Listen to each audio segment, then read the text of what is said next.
So ayun mga kabrad, isang napakagandang hapon po sa atin lahat. Ang ina nga ay umulan.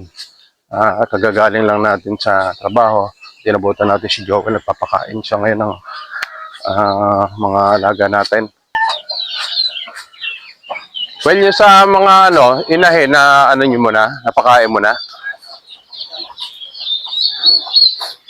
Mga kabrad, check lang muna tayo ng ating mga alagang manok. So ito na rin yung ating mga bibi. Oh.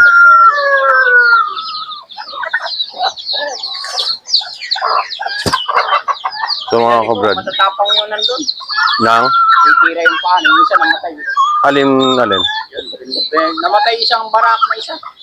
Yung isang plymouth natin? Ano yung... Kalbo, yung isang kalbo namatay. Ayun yung namatay. Kaya may mga paya, may mga sugat. Minuto kayo mga paya. So ito yung ating sa barakon, sa natin sa mga pabo, okay na well yung yung anim na. Ano ba yung napilay dyan? Di ba may napilay ka dyan? Yung isang dalawa yung napilay. Bukas pala pagka bago ka umalis, isave mo muna. Yan. Okay, kulong ko muna. Kulong mo muna.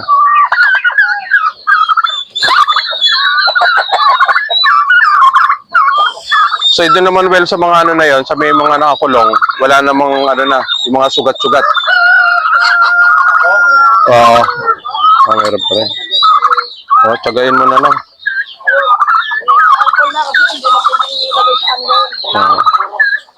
So ito mga kabrad, dito sa pakain natin sa mga bibi, ang ginagawa ni Joel dito, pag may darak at saka sapal ng taho, yun ang hinahalo niya rito. So ngayon, dahil kinulang tayo ng feeds ngayon, ilagyan niya ng starter. Pero well, saglitan mo lang yun, well, na? Para, kumain na ba yung mga inahin? Okay, so ito yung ating mga bibi. Okay naman, palulusog. Masisigla yung ating mga bibi. Saka yung ating mga pabo. Ngayon, ang paggagayakan naman natin yung mga kabrad, yung sa tag-ulan. Ang isa-safe lang naman natin sa tag-ulan, unang-una, ito, lalagyan lang natin ito ng bubong. Para yung mga bibi natin, pagka gusto nila sumilong sa tuyo, makakasilong sila. Ayan. Tapos yun naman sa mga manok naman, yung mga maliliit natin, yun yung ikukulong. Kukulong natin yun. At kailangan natin gumawa ng gagawa tayo ng brooder uli na mas malaki.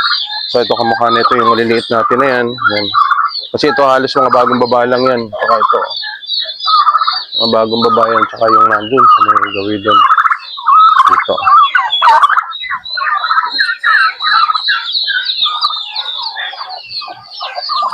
Ito naman, araw na yan. Kaya lang may mga matatamlay. Talagang panahon ng tagbuluto ngayon. So ito mga bago lang to. Ito igagawa natin ng brooder. Pagsasama-samahin na natin mga kabrad yung ayan, bago to. Bagong babayan mga kabrad. Dami nito. 2, 10, 11 sila.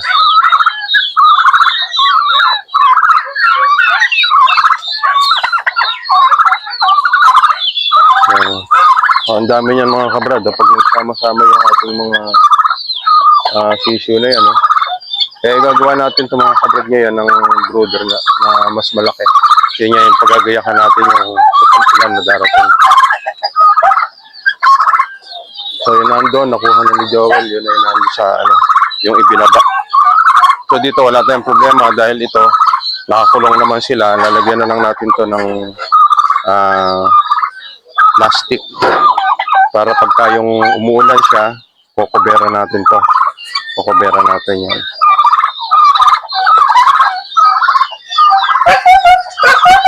yung kailangan natin ma-maintain talaga yung sa pabo. Ito dahil sayang 2,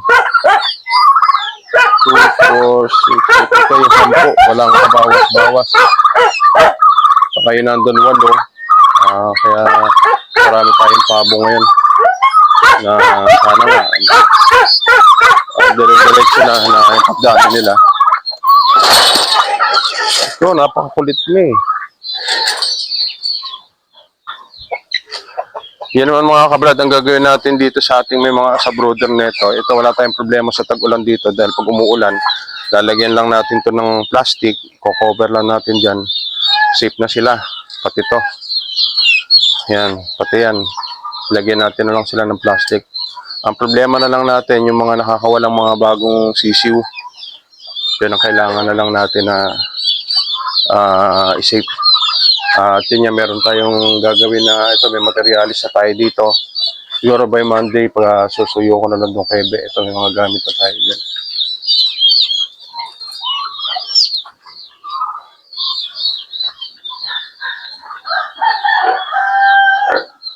So ito naman barako natin dito, posible ilipat natin doon sa ating namatayan ng anak.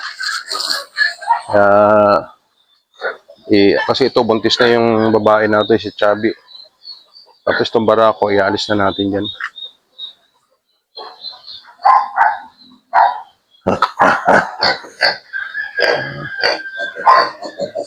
So yan, ito namang mga biik nito, malalakas naman kumain, kaya wala tayong problema rito. Malakas kumain yung ina, kaya maraming gatas.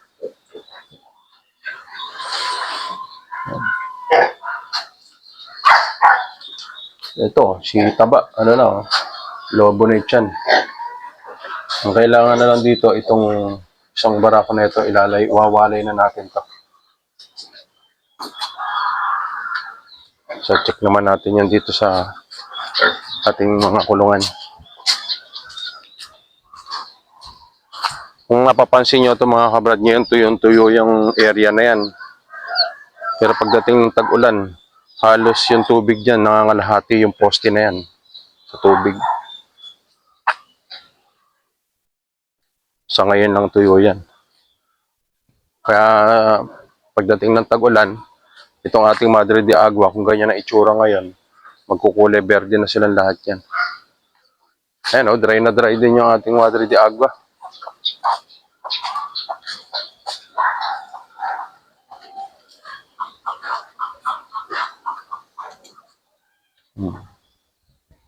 Hala, tuyong-tuyo ah. Halos walang kadahon-dahon. So ito naman yung ating mga native na. Ito naman may order na sa atin to mga kabrad sa June 4. May isang nagpalitson ng 13 kilos. Yan, okay na yan. Meron na tayong, kasi yung isa dyan nasa 14 kilos na yung isa. At posible yung mga kapatid nun halos gano'n na rin.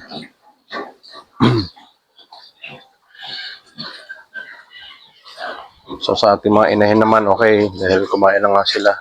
Dito mga kabrad, ang ginagawa ni Joel dito sa pakain sa ating mga native, kahit doon sa mga inahin, hinahaluan lang yan ng darak at saka sapan ng taho, yun lang. Tapos sa mga inahin naman, sapan ng taho, darak at saka yung konting breeder. Ayun, yun ang hinahalo. Pero pagka dito naman sa ating mga puti, purong breeder ang hinahalo natin dito sa kanila. Lahat ng buntis na yan. Ito, mga buntis na mga kabrad yan. At sana nga, huwag matulad dito kay Itim. Yan si Itim, oh. Kawawa. Walang anak. So, ito yung susunod na mga anak. Yung kanyang kapatid. Si Puti. Sana nga, ito, matagumpay yung ating mga buntis ngayon. So, ito rin si 15. Ayan. Pero mas mauuna ito si 17. Mas mauuna ito kaysa rito. Siguro sa sobrang init ngayon, humihingal si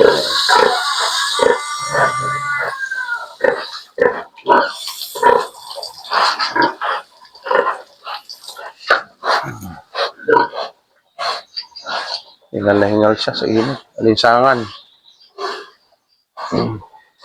Brani. Parang nagda-drugs ka na rin Payat mo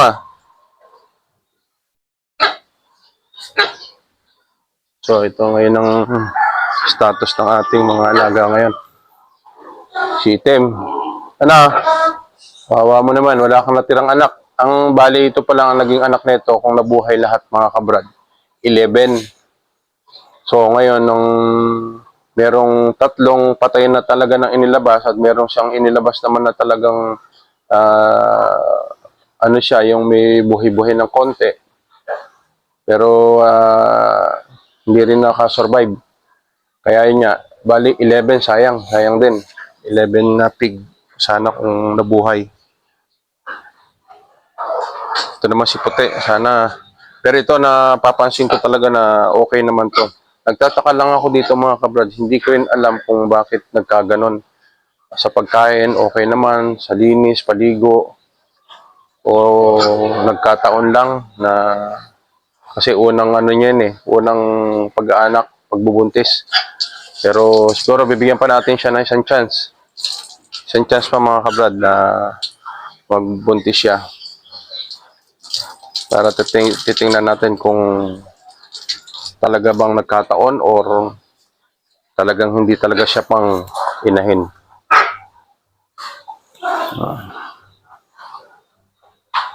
Ito malapit na to. Kaya nga ito mga kabrad, itong sa ating si 13, ito sa pagpasok ng May 24, ayan, sunod-sunod na yung mga anak natin yan mga kabrad. So sana nga, panalangin ko na maging maayos, malusog yung ating mga biik, na huwag na matulad yung kay Itim.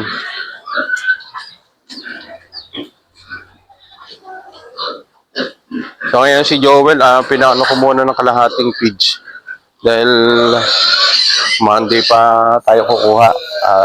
Gagahulin siya ng page. Kaya pinakuha ko muna si Joel ng kahit kalahating sako lang.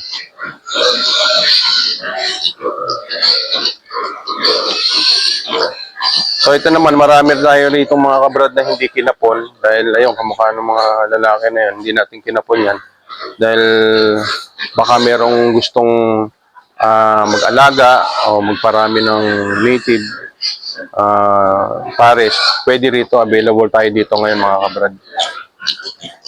Tapos dito naman sa malalaki, sa June 4, merong 2 order na lechon, na yun nga isang bagay na